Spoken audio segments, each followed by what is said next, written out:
alaikum everyone. I'm Mubin Science Wala, and today we have a topic how to overcome procrastinations.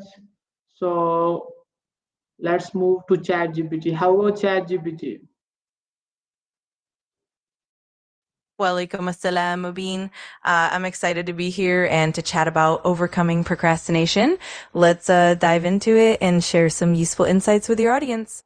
Okay, first I want that you tell me what is procrastination. Absolutely. So procrastination is basically the act of delaying or postponing tasks, often until the last minute. It can happen for a variety of reasons, like feeling overwhelmed, lacking motivation, or just not finding the task interesting. It's something that affects a lot of people, and it can definitely be managed with the right strategies. Okay, so uh, that's wonderful for me to know that there is a number of reasons to delaying tasks, not only for our laziness. Absolutely. It's definitely not just about laziness. There are often underlying factors like fear of failure, perfectionism, or even just not having clear goals. So it's great to explore those aspects as well. Okay, so first you tell me what is the different factor that affect procrastinations, and then we discuss how to overcome this. That sounds like a plan. So some of the key factors that affect procrastination include things like lack of motivation, fear of failure, perfectionism, poor time management, and even just feeling overwhelmed by the size of a task. Once we cover those, we can dive into practical strategies to overcome them.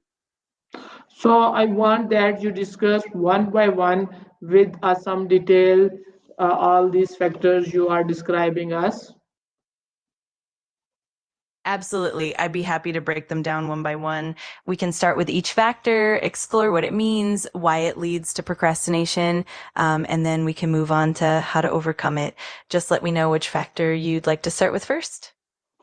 So what is you say perfection? What do you mean by perfection? Great question. So perfectionism in this context means setting extremely high standards for yourself and being very critical of your own work. This can lead to procrastination because you might delay starting or completing tasks out of fear that they won't be perfect. It can also cause you to spend an excessive amount of time on small details, which makes it harder to move forward. So it is not only the perfectionism, but also it is some psycho problem.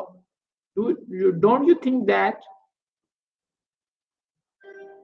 Absolutely, you're right.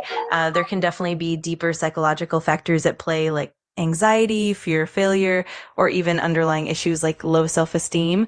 All of these can contribute to procrastination as well. It's definitely a multifaceted issue that can have both behavioral and psychological roots. Okay, so let's move to a next factor. Sounds good. Let's move on to the next factor, like lack of motivation or poor time management. Just let me know which one you'd like to dive into next, and we'll go from there. First, we discussed lack of motivation. Absolutely. So lack of motivation is often when you don't feel inspired or driven to start or complete a task. It can happen if the task feels boring, irrelevant, or too challenging. Sometimes it's also linked to not having clear goals or not seeing the immediate benefits of the task. But once we understand that, we can explore ways to boost motivation and create momentum. Okay, now let's move to next factor.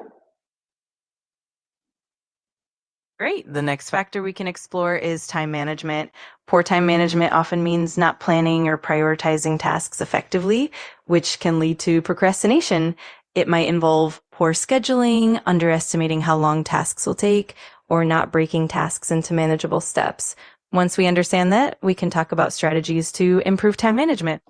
Okay, that's good. And you also talk about the fear of failure. Absolutely. The fear of failure is another significant factor. It often causes us to put off tasks because we worry about not meeting expectations or making mistakes. This fear can lead to avoidance behaviors and procrastination. By recognizing this fear, we can work on building confidence and adopting a growth mindset. Okay, any other factors left? Yes, definitely. We can also consider factors like overwhelm, where the task feels too big or complex, and even distractions or poor environment. All of these can play a role in procrastination. Once we cover these, we'll have a comprehensive picture and then can dive into how to tackle them all.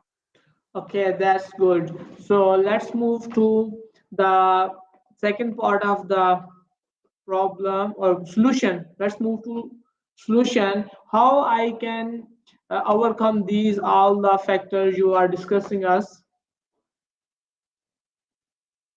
Absolutely. Let's dive into solutions.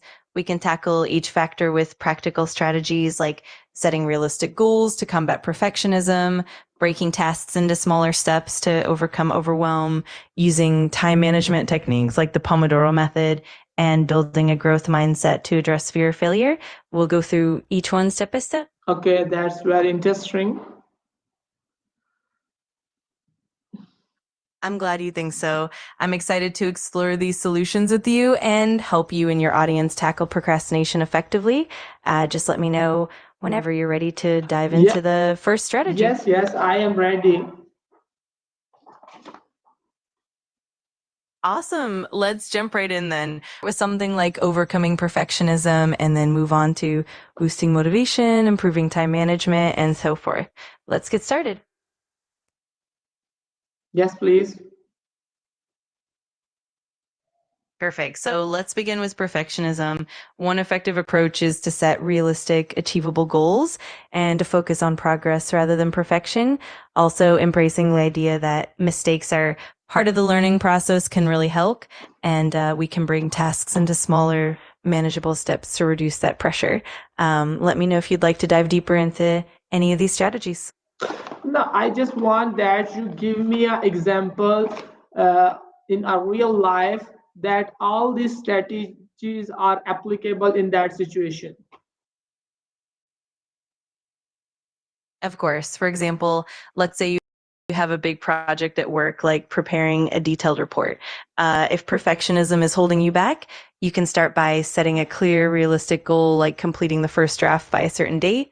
Then break the project into smaller tasks like researching, outlining, and writing section by section. By focusing on progress and celebrating small wins, you'll build momentum and reduce that overwhelming feeling.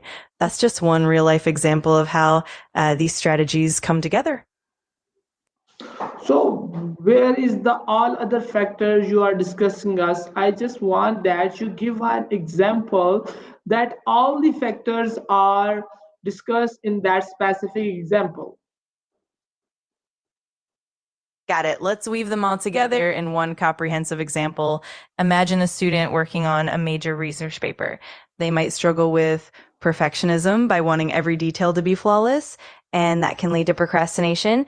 They might also feel overwhelmed by the sheer size of the project and maybe lack motivation because the task feels too distant or daunting. And they could also be dealing with fear of failure, worrying that their work won't be good enough. In this scenario, the student can break the paper into smaller sections, set realistic deadlines for each part, and celebrate small milestones. They can also create a supportive environment, minimize distractions, and remind themselves that mistakes are part of the learning process.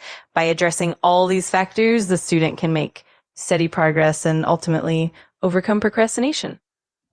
That's a very interesting example you are telling us.